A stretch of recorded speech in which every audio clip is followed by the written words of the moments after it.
Adoption in Western countries. The issue. It happens in some Western countries that a Muslim may take a child with unknown parents.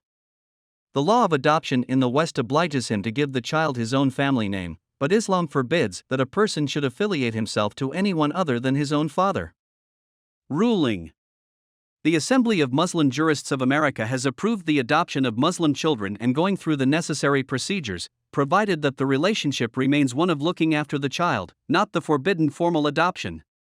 The concluding statement of the Second Convention of the Assembly of Muslim Jurists of America stated under the heading related to the ninth topic discussed in the convention, namely, the adoption of immigrant Muslim children outside the Muslim world, that there is an urgent need to look after orphans and children of unknown parenthood. The statement explained that looking after such children earns rich reward from God.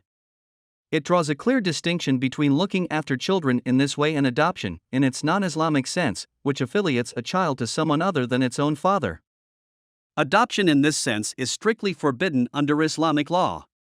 However, if it is the only way to save Muslim children outside the Muslim world and prevent their adoption by non-Muslim groups, a concession is granted.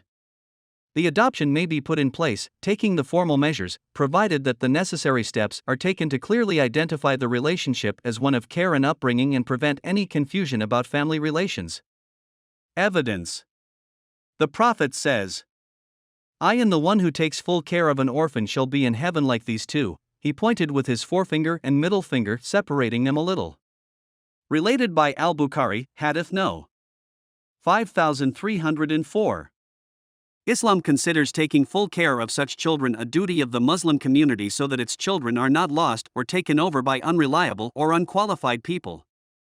If the child is called after its own father, or given a different name that applies to it, there is nothing wrong with this, but when it grows up the child should be told the facts and informed of its real family and full identity, as well as the nature of the relationship with the family that looked after it, so that all problems are thus avoided.